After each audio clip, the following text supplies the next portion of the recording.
With that, let's get you out to the Bayou.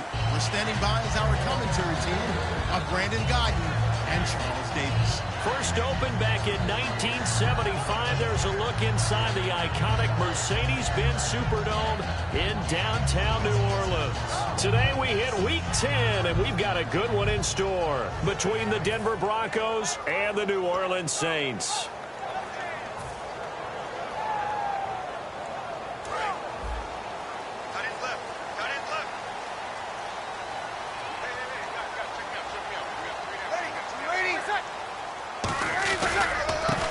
First carry for Adrian Peterson. And he'll fight forward to about the 27-yard line. Give him a couple on the carry there, 2nd and 8. And if this offense is going to flow today, certainly the running back will be a key piece. Without a doubt, because they asked their runner to not just do that, but to block, to catch, to help set a tone for their offense. Breeze to throw on 2nd down. And the pressure gets to Breeze as he's taken down. They'll wind up losing a full 9 yards here on the sack. Now it's 3rd down. And I don't think this is the script they had in mind for their opening drive. This is 3rd and long. On 3rd and long, it's Breeze. He finds his target, Fuller. These guys told us, these guys being the coaches, they wanted to really stretch the field, get the ball down deep. They were able to do that here. And you know, when you stretch the field, you often leave guys in one-on-one situations, and that allows your better athletes to go up and get the football. I love the preparation that they put into this. They made it a priority, and they got what they expected. And he'll only get a yard, maybe 2, up to the 46. Couple of Broncos there in on the tackle. And here's a look at the defense for Denver. Benny Logan has the body of a defensive end, but the skill set of a defensive tackle. He's very difficult for offensive guards to block. Ready. On 2nd down, here's Breeze. Lost the football. And his crew will take over with a football at the 35-yard line. And without a doubt, not the way they pictured that opening drive unfolding. No, they were making progress. They weren't exactly in high gear, but they were making a few yards along the way. And now that they've coughed it up, you got to go back to the sidelines and regroup a little bit. And they'll start this drive with very good field position. Now it's the Chiefs' all-time leading rusher. It's Jamal Charles on the carry. No gain on the play. It'll be 2nd down. The offensive lineup now, and the guy we highlight, Emmanuel Sanders. Doesn't matter. He just makes plays.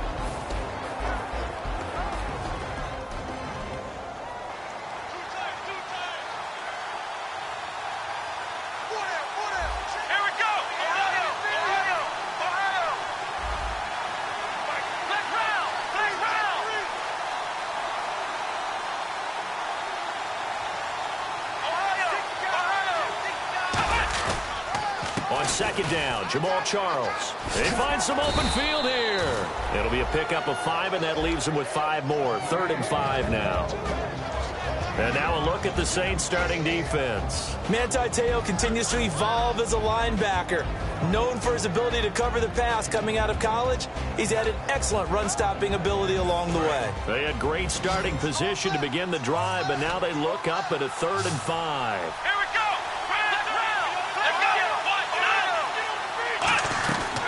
They'll run it now out of the gun. Only a yard on the pickup there, and it's going to leave them with a 4th down. It's really simple to say that they know their identity, that they are a passing team. But one of the reasons that they're so successful, they know how to mix in the run and make sure that they keep the defense off balance and not able to just simply say, let's go get the quarterback and disrupt things.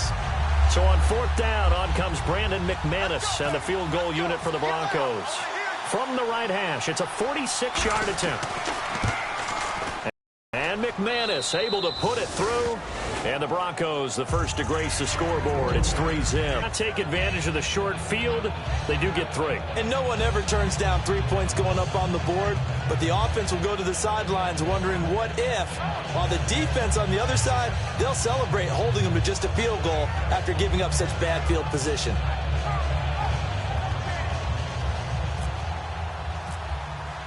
After splitting the uprights, McManus to kick it away. This is taken about 7 yards deep. And no run back here. This will be a touchback, and it comes out to the 25-yard line. Out onto the field comes New Orleans. And last time they coughed it up, led to a field goal. They're fortunate that it only led to a field goal, but still, they're not happy about it. Could you sense the relief, though, when they only gave up the field goal? And they were able to trot back out on the field and start this drive. A little more pep in their step because they didn't cost their team a touchdown. But they know they've got to do it a lot better than they did on the last possession. The coach will just be relieved, though, if they recoup with a score here, right? I think the coach will be ecstatic to see them pick themselves back up and now take it downfield, punching the end zone without turning it over. Coaches really don't care from what position they get this. But run after the catch ability, rack ability, is often the difference between winning and losing and changing field position. Now, hang on a moment here. Marshall's in some pain. Still down. While the training staff works on him, we'll step aside and be right back.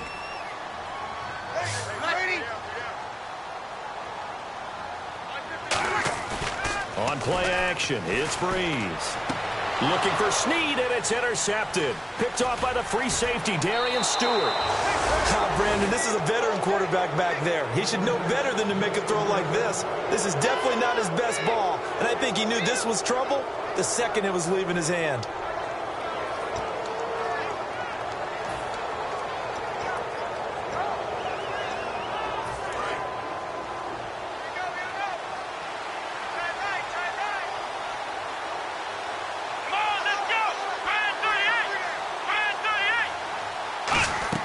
After the interception, here's Taylor. He's going to flip that out to the flat. It's complete.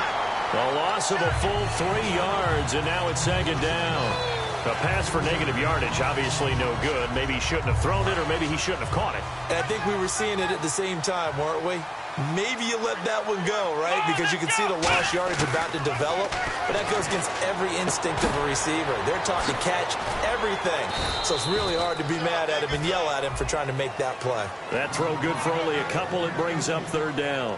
When you see zone defense and you know you've got a drag route on as your primary call, you've got to be really careful as a passer about how far you let your guy go because he might wander into some tough coverage.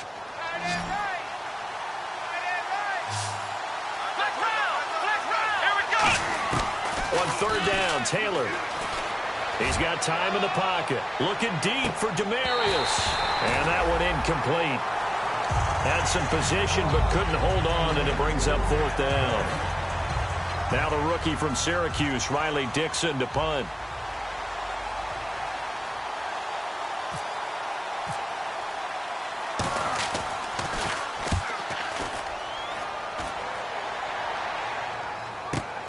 Fielded at the 20. Give him 11 yards that time on the return. And the Saints will take over with a first down and 10. Back out onto the field now comes the New Orleans offense. Looked like they had something going last drive. Then the interception happened. Will they recover? The memory they need to keep with them is that they did have something going. They were moving the ball on offense, had a nice sequence going. Don't worry about the other part. You can't get that back. Let's go back to what you were doing well before. I thought you were going to say they need to have no memory, but remember the good part, forget the bad. I like that even better. And the coach has decided to throw the red flag. He will challenge this play.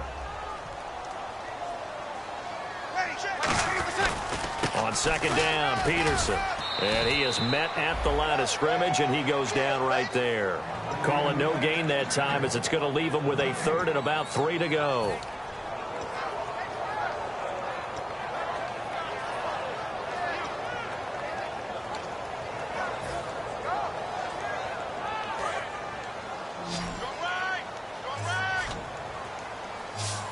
And it looks like we've got a dime set here defensively. 6 DBs in the game. Breeze going to try and throw on third down. Looking left side and completing it to Thomas. 8 yards there and a first down. And they're on third and short. They just tried to spread the field. It worked. And I think that the spreading of the field, the extra receivers, has really become the next in the evolutionary chain in the NFL. Go all the way back in that situation, you're handed